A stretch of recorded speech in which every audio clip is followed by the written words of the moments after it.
বিসমিল্লাহির রহমানির রহিম। আসসালামু আলাইকুম। আশা করছি যে যেখানে আছেন ভালো আছেন, সুস্থ আছেন। নতুন একটা রেসিপি নিয়ে চলে আসলাম। রেসিপি বলতে আজকে আমি আপনাদের সামনে একটা ইফতার প্লেটার নিয়ে চলে আসলাম। আর আজকে আমি আপনাদের সঙ্গে একই সাথে কিভাবে আপনারা পারফেক্টভাবে বেগুনি, পেঁয়াজু, ডিম আলুর চপ তৈরি করতে পারবেন ছোলা ভুনা করে দেখাবো। আশা করছি আপনাদের ভালো লাগবে। তো ভালো লাগলে আমার চ্যানেলটি সাবস্ক্রাইব করবেন। প্রথমেই আমি এখানে নিয়ে নিচ্ছি একটা বোল, তাতে আমি নিয়ে নিচ্ছি বেসন। আমি এখানে মেজারমেন্ট কাপের 2 কাপ পরিমাণে বেসন নিয়ে নিয়েছি। তাতে আমি দিয়ে দিচ্ছি আদা এবং রসুনের পেস্ট 1 চা চামচ পরিমাণে। দিয়ে দিলাম শুকনো মরিচের গুঁড়া এখানে 1 চা চামচ পরিমাণে, তবে চাইলে ঝালটা আপনারা কমিয়ে দিতে পারেন। তারপর এখানে আমি দিয়ে দিয়েছি হলুদের গুঁড়া পরিমাণ মতো। দিয়ে দিব এখানে আমি ভাজা জিরার গুঁড়া 1/2 চা চামচ পরিমাণে। এখন সব কিছুকে একসঙ্গে খুব ভালোভাবে মিশিয়ে নিচ্ছি। এই পর্যায়ে এখানে আমি দিয়ে দিয়েছি স্বাদ মতো লবণ। দিয়ে দিব 1/2 চা চামচ পরিমাণে বেকিং পাউডার। আপনারা চাইলে বেকিং পাউডারটা এখানে বাদ দিতে পারেন।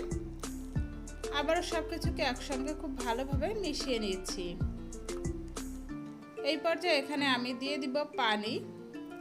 অল্প অল্প করে পানি দিয়ে আমরা একটা ব্যাটার তৈরি করে নিতে হবে। পারফেক্ট একটা ব্যাটার আমাদের রেডি করে নিতে হবে। এটা খুব বেশি ঘনও হবে না, আবার একদম পাতলাও হবে না।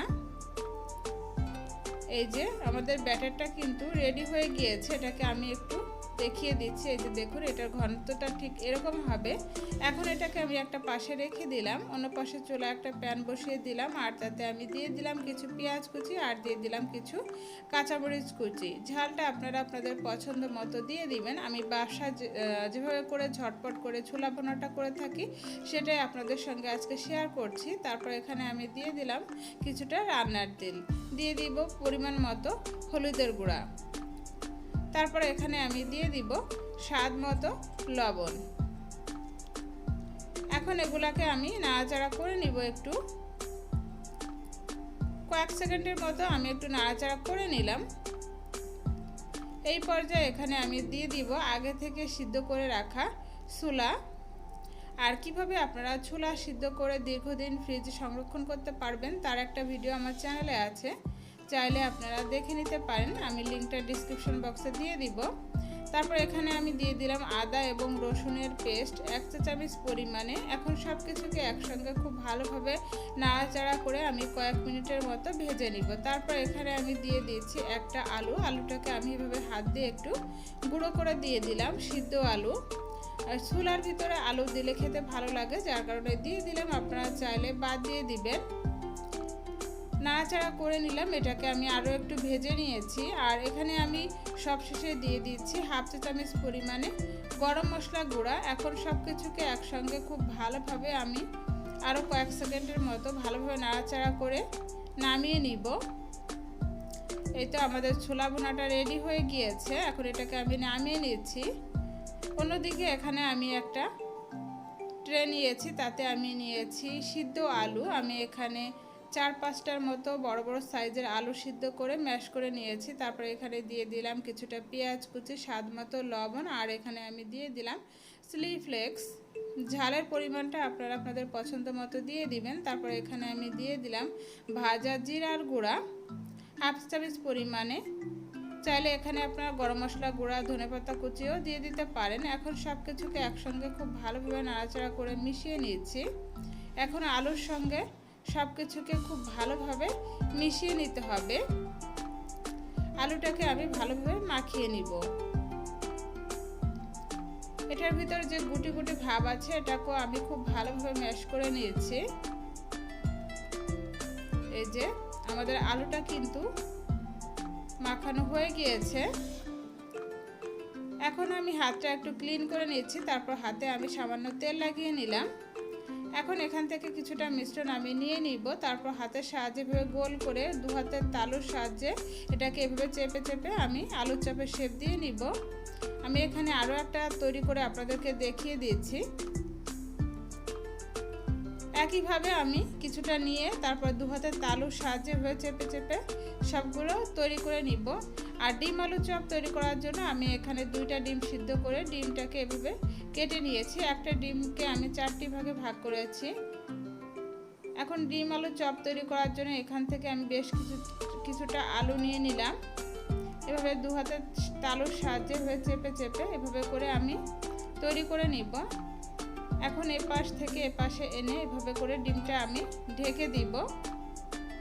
এই যে আমি একটু লম্বাটে শেপ দিয়ে নিয়েছি।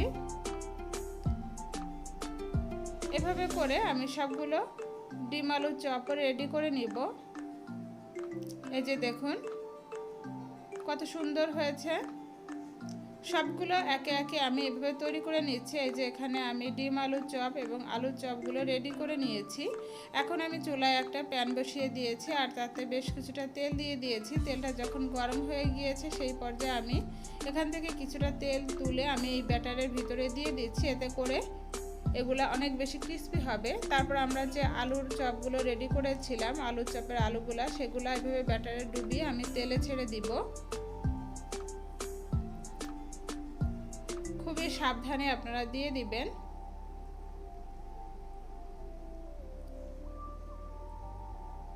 যে কয়টা প্যানে দেওয়া সম্ভব হবে একে একে আমি এখানে সবগুলোই দিয়ে দিব। আর চুলার আঁচটা এই পর্যায়ে আমি মিডিয়ামে রেখেছি। মিডিয়াম আঁচে আলু চপগুলো আমি ভেজে নিব। এখানে আমি সবগুলাই দিয়ে দিয়েছি। এখন অপেক্ষা করব একটা পাশ ভাজা হয়ে যাওয়া পর্যন্ত। একটা পাশ যখন এরকম লাল লাল হয়ে যাবে সেই পর্যায়ে আমরা উল্টে দিব। সবগুলো আলু চপ এখানে আমি উল্টে দিচ্ছি।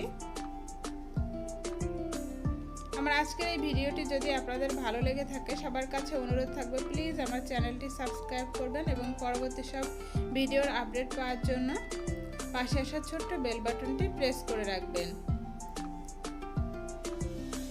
এভাবে উল্টে পাল্টে একটু কিছু সময় নিয়ে তারপরে এগুলাকে ভেজে নিতে হবে।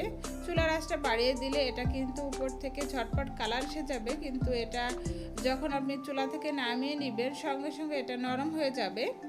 আলু চপগুলো ভাজা হয়ে গিয়েছে। এখন তেল ঝরিয়ে আমি এগুলাকে তুলে নিব। এই যে দেখুন কতটা সুন্দর হয়েছে। এটা দেখতে যেমন সুন্দর হয়েছে খেতেও কিন্তু ভীষণ মজা হয়েছে। এখন আমি ডিম আলু চপগুলো ভেজে নিব। আমি একই ব্যাটারের ভিতরে ডিম আলু চপগুলো ভেজে নিব। এখন আমি এই যে দেখুন ডিম এবং আলুর মিশ্রণটাকে আমি এভাবে বেসনে ডুবিয়ে তারপরে তেলে ছেড়ে দিব। একে একে সবগুলোই এখানে আমি দিয়ে দিব। এটাকেও আমি মিডিয়াম আঁচে ভেজে নিব। সবগুলো এখানে আমি দিয়ে দিয়েছি। এখন অপেক্ষা করব একটা পাশ ভাজা হয়ে যাওয়া পর্যন্ত। একটা পাশ যখন লাল করে ভাজা হয়ে যাবে তখন এটাকে সাবধানে উল্টে দিতে হবে। আর এই ডিম আলুর চপগুলো আমি একটু বড় বড় করে তৈরি করেছি। আপনারা চাইলে কিন্তু এটাকে আরও ছোট করে তৈরি করতে পারবেন। সেক্ষেত্রে আপনারা আলুর পরিমাণটা একটু কম করে দিবেন, দেখবেন যে এটা আরও একটু ছোট হয়ে যাবে। তো আমি একটু এভাবে বড় করেই রেডি করে নিয়েছি।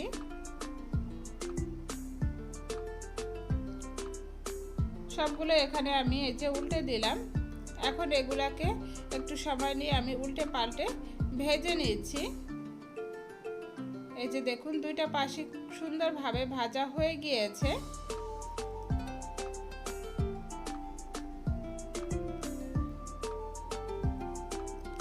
ডিম আলু চপগুলো রেডি হয়ে গিয়েছে। এখন এগুলাকে আমি তেল ঝরিয়ে তারপরে আমি তুলে নিচ্ছি।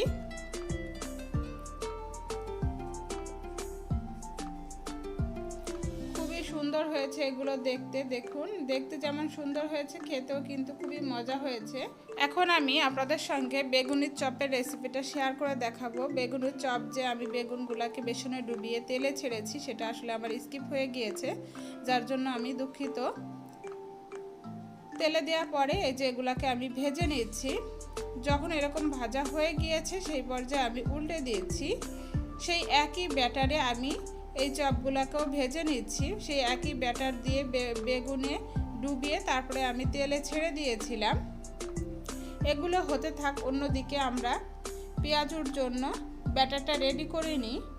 আমরা যে ব্যাটারটা রেডি করেছিলাম সেই ব্যাটার এই যে দেখুন একই ব্যাটার থেকে কিছুটা ব্যাটার আমি নিয়ে নিয়েছি। এখন এখানে আমি দিয়ে দিব বেশ কিছুটা পেঁয়াজ কুচি। এখন পেঁয়াজ কুচি দিয়ে খুব ভালোভাবে এটাকে মাখিয়ে নিব আর একটা পাশে রেখে দিলাম। অন্যদিকে আমাদের বেগুনের চপটাও রেডি হয়ে গিয়েছে, তেল ঝরিয়ে আমি তুলে নিচ্ছি। এই যে মুচমুচে বেগুনের চপ রেডি হয়ে গিয়েছে। এখন সেই একই প্যানের ভিতরে আমি এখানে পেঁয়াজটা ভেজে নিব। এখন এভাবে করে ছোট বড় করে আপনারা আপনাদের পছন্দ মতো শেপে করে নেবেন। আমি একটু বড় বড় করেই দিয়ে দিচ্ছি আর এখানে আমি সবগুলোই একবারেই দিয়ে দিচ্ছি প্যানে।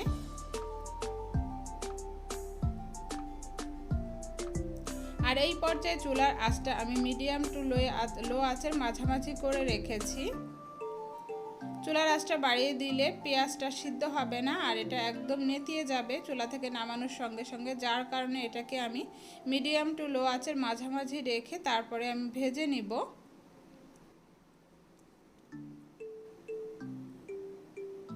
সবগুলো একে একে এখানে আমি দিয়ে দিলাম। এখন আমি অপেক্ষা করব একটা পাশ ভাজা হয়ে যাওয়া পর্যন্ত। একটা পাশ যখন ভাজা হয়ে যাবে তখন এটাকে উল্টে দিব। এই যে আমি উল্টে দিচ্ছি। এভাবে করে আমি সবগুলাই উল্টে দিব আর উল্টে পাল্টে ক্রিস্পি করে এগুলাকে আমি ভেজে নিব। বেসন দিয়েও আপনারা এভাবে করে পেঁয়াজ তৈরি করে খেয়ে দেখবেন, আশা করছি আপনাদের ভালো লাগবে।